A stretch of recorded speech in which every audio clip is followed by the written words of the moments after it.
औज़ुबिल्लाहिमिनश्शैतानिर्रजीम बिस्मिल्लाहिर्रहमानिर्रहीम। सबका वीडियो में हमने बताया कि उमर बिन अब्दुल अजीज़ खलीफा राशिद कैसे, इसके लिए आप हमारी पिछली वीडियो देख सकते हैं, क्योंकि इंजीनियर मोहम्मद अली मिर्ज़ा साहब ने एक फितना पैदा किया था कि जी वो शियों के नज़दीक भी एक खलीफा राशिद है, तो वो खलीफा है, दुनियावी खलीफा ही है। तो हमने इंजीनियर साहब को उसके अंदर क्लियर कर दिया कि शिया हदीस मौजूद है कि ये ज़मीन पर साले और आसमान पर मलून शख्स है, क्योंकि अगर इसने सबो शितम बंद करवाया है अहले बैत के ऊपर और फदक वापस किया तो कोई एहसान नहीं किया। इस बंदे ने बनी उमैया की गासिबाना हुकूमत को वैसे ही जारी रखा है। इस उमर बिन अब्दुल अजीज़ ने, इस बंदे ने अहले बैत की तरफ हुकूमत नहीं पलटाई, यजीद की जबरन बैत ली हुई हुकूमत को लेकर ही आगे चला है। कोई इतना ख़ास इसने कुछ भी इतना नहीं किया। तो लिहाजा हमारे नज़दीक, शियों के नज़दीक ये बंदा क्या है आपको बता दिया गया है।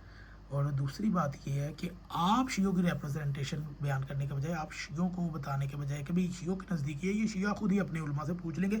आप अपने से कहानियाँ ना बना के दिया करेंगे जो आपको थोड़ी सी बहुत नज़र आ जाती है, एक टुकड़ा उठाते हैं और उसको बयान कर देते हैं। पूरी अगर आपने तहकीक करनी है ना, तो किसी दिन आपको अल्लाह यारी के पास आना ही पड़ेगा।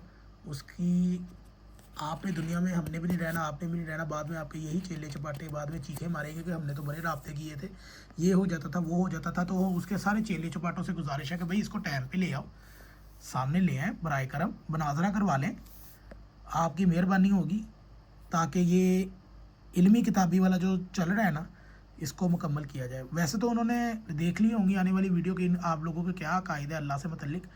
तो सबसे पहले अगर आप उस तौहीद पे करना चाहें तो उसके लिए भी हाज़िर है। तो बराए करम कोशिश करें कि इंजीनियर मिर्ज़ा साहब को ले आएँ। और अगर इनका ये कहना है कि भाई साजद नकवी से लिखवा लाएँ, तो भाई आप भी किसी से लिखवा लाएँ। बरेलवी, अहले हदीस, वहाबी, देवबंदी, कौन आपको ऑन करता है? कोई भी आपको ऑन नहीं करता। खैर किताब की तरफ चलते हैं। सैयदना इनके उमर बिन अब्दुल अजीज़, यही वजह है कि मेरे शाम का सहाबी, कातिब वही, खालुल मोमिनीन और हजूर का नमाजी होने के बावजूद खुलफा राशिदीन में नहीं हो सका। उसकी वफ़ात 1 या 3 साल बाद पैदा होने वाले बनी उमैया ही का एक शख्स 99 हिजरी में, यानी कि 35 या 38 साल की उम्र में खलीफा बना और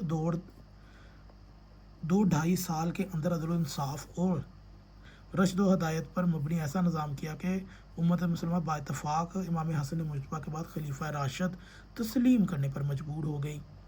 वो बनी उमैया को खलीफा तो मानना ही था ना किसी तरीके से मुकम्मल, यानी कि वो सांप का जो काले करतूत थे उसके ऊपर कोई पर्दा डालने के लिए भी तो एक आना चाहिए था ना।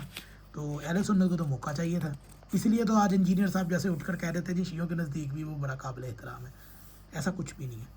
इन्हें सीरत और किरदार साजी में मदद मिलेगी, क्योंकि गुजरे हुए लोगों के हवाले से इबरत हासिल होती है। जैसा कि कुरान में फरमाया, बेशक उनकी ख़बरों से अक्लमंदों की आंखें खुलती हैं। उमर बिन अब्दुल अजीज़ अफजल या मुआविया, क्या ये लम्हा फ़िक्रिया नहीं कि मुआविया 20 साल गवर्नर और 20 साल मुकम्मल हाकम है, यानी कि उमर बिन अब्दुल अजीज़ की मुकम्मल उम्र से भी ज़्यादा अरसा हुकूमत करने के बावजूद खलीफा राशिद की तरह निज़ाम ना दे सके, और उमर बिन अब्दुल अजीज़ ने पहले ही साल उस मुबारक दौर को लौटा दिया। तो लोग ये समझने कहने पर मजबूर हो गए कि उमर बिन अब्दुल अजीज़ अफजल है या मुआविया। अहले दानिश समझते हैं कि जहनों में इस सवाल का पैदा होना मामूली बात नहीं बल्कि बहुत अहम बात है। फिर इनका ज़बानों पर आना और उससे भी ज़्यादा अहमियत का हामिल। कहा जाता है कि इब्ने मुबारक से ये सवाल किया गया तो उसने क्या कहा कि गुबार जो नबी करीम सल्लल्लाहु अलैहि वसल्लम की मैयत में मुआविया के नाक में दाखिल हो, उमर बिन अब्दुल अजीज़ से बेहतर या अफजल है। वो जो खादम रिजवी पाकिस्तान का लंगड़ा शैतान था, वो कहता था ना कि मुआविया के नाक की नथनों में घोड़े की वो हो तो वो सहाबी है। तो फिर आगे ये नहीं पड़ता मुबारक का कौल कि गुबार जो नबी करीम के मैयत में मुआविया की नाक में दाखिल हो वो उमर बिन अब्दुल अजीज़ से बेहतर है या अफजल। खैर ये इन लोगों के ना एक वतीरे हैं। तो ये इन लोगों का ना ये मुआविया से बाज़ लोग कंपेयर कर लेते हैं, ये साबित करने की कोशिश करते हैं कि जो बनी उमैया के अंदर भी तो कोई नेक बंदा आया ही है। तो ऐसा भाई कुछ भी नहीं है। शियों के नज़दीक भी ये आपका खलीफा राशिद है, शियों का नहीं है। तो सबो शितम बंद करने पर और ये चीज़ें करने पर खून रेज़ी रुक गई थी बनी उमैया की, जो उन्होंने उस वक़्त शुरू की थी। ये बंदा ये निज़ाम तो बंद ना कर सका। तो आप लोगों को ये तस्लीम करना पड़ेगा कि ये आपके नज़दीक खलीफा राशिद हो सकता है, शियों के नज़दीक किसी किस्म का भी खलीफा राशिद नहीं है।